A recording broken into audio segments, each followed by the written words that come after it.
एक लड़की को घर पे अचानक एक बॉक्स मिलता है, उसमें एक 100 मिलियन येन होते हैं।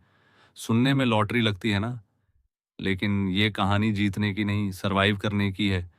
क्योंकि अगर वो ये पैसा वापस नहीं कर पाई, उसके सर पे उतना ही कर्जा चढ़ जाएगा। ये है लायर गेम, जहां सबसे ऑनेस्ट इंसान को सबसे खतरनाक गेम खेलना पड़ता है। चलो देखते हैं एपिसोड 1 में क्या होता है। सबसे पहले मिलते हैं नाव कांजाकी से। एक कॉलेज स्टूडेंट जो इतनी ऑनेस्ट है कि अगर उसे रास्ते पे 100 येन का सिक्का भी मिल जाए तो वो पुलिस स्टेशन ले जाएगी। लोग उसे बेवकूफ जितनी ऑनेस्ट बुलाते हैं। यही ट्रेट उसकी सबसे बड़ी स्ट्रेंथ भी है और सबसे बड़ी वीकनेस भी। क्योंकि जिस दुनिया में वो अब जाने वाली हैं, वहां ऑनेस्टी सर्वाइवल के लिए काफी नहीं होती। इंटरेस्टिंग बात यह है कि राइटर ने जानबूझकर सबसे ऑनेस्ट कैरेक्टर को सबसे डिसेप्टिव गेम में डाला है। ये डायरेक्ट कॉन्ट्रास्ट ही इस एनिमे का कोर हुक है। एक दिन नाओ के घर एक मिस्टीरियस लेटर और बॉक्स आता है, एलजीटी यानी लायर गेम टूर्नामेंट की तरफ से। बॉक्स खोल के देखती है तो उसमें कैश भरा होता है, 100 मिलियन येन। लेटर में लिखा होता है कि वो अब इस टूर्नामेंट की पार्टिसिपेंट बन चुकी है और वापस हटना पॉसिबल नहीं। रूल्स सिंपल लेकिन खतरनाक हैं। हर प्लेयर को एक ओपोनेंट दिया जाएगा, दोनों के पास इक्वल पैसा होगा और 30 दिन के अंदर जिसके पास ज़्यादा पैसा बचेगा वही जीतेगा।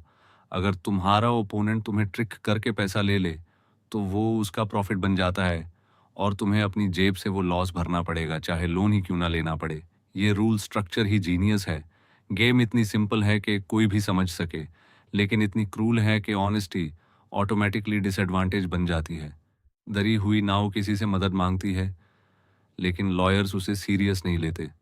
पुलिस भी कुछ नहीं कर सकती क्योंकि अभी तक कोई क्राइम हुआ ही नहीं है उसके साथ। आखिरकार उसका ओपोनेंट रिवील होता है और ये कोई अजनबी नहीं बल्कि उसका पुराना मिडिल स्कूल टीचर फुजीसावा है। नाउ रिलीव्ड फील करती है ये सोच के कि एक जाना पहचाना काइंड इंसान ही उसका ओपोनेंट है, और बिना सोचे समझे अपना पूरा 100 मिलियन येन उसको भरोसा करके दे देती है। ये ही मोमेंट शो करता है नाउ की सबसे बड़ी फ्लॉ। वो लोगों को उनके पास्ट से जज करती है, उनके प्रेजेंट इंटेंशन से नहीं। फुजीसावा अभी वही इंसान नहीं रहा जो पहले था। जैसा एक्सपेक्ट किया जा सकता था, फुजीसावा उसका फायदा उठाता है। उसकी जिंदगी में ऐसी मुश्किलें आ चुकी हैं कि वो अब वही केयरिंग टीचर नहीं रहा। वो भी इस गेम में सरवाइव करना चाहता है, चाहे उसके लिए अपनी स्टूडेंट को धोखा ही क्यों ना देना पड़े। अपने लॉयर तनीमुरा की एडवाइस पे नाओ को पता चलता है कि सिर्फ कोई एक्सपर्ट कॉनमन ही इस गेम में उसकी मदद कर सकता है। उसे पता चलता है कि शिनिची अकियामा नाम का एक जीनियस कॉन आर्टिस्ट जेल से रिलीज हो रहा है। वो भाग के उससे मिलने जाती है। अकियामा शुरू में उसे इग्नोर करता है, लेकिन नाओ की परसिस्टेंस देखकर आखिर उसे सुनने के लिए रेडी हो जाता है।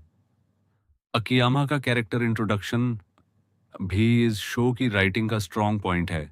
जीनियस कॉनमन होने के बावजूद वो नाओ की मदद इसलिए करता है क्योंकि उसकी अपनी माँ के साथ भी कुछ ऐसा ही हुआ था। ये पर्सनल मोटिवेशन उसे सिर्फ एक स्मार्ट साइड किक नहीं बल्कि डेप्थ वाला कैरेक्टर बनाता है। दोनों मिलकर फुजीसावा का सामना करते हैं। फुजीसावा पहले डैनी करता है, लेकिन जब पकड़ा जाता है तो अपना असली रंग दिखाता है और पैसा वापस करने से साफ इनकार कर देता है।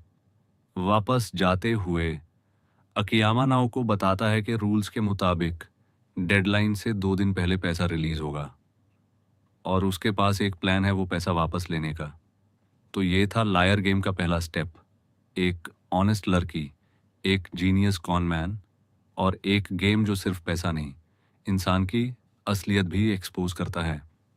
अगले एपिसोड में देखते हैं अकियामा का प्लान काम करता है या नहीं और नाओ अपनी पहली जीत कैसे हासिल करती है। अगर ये एक्सप्लेनेशन पसंद आया, सब्सक्राइब ज़रूर करो ताकि अगला पार्ट मिस ना हो।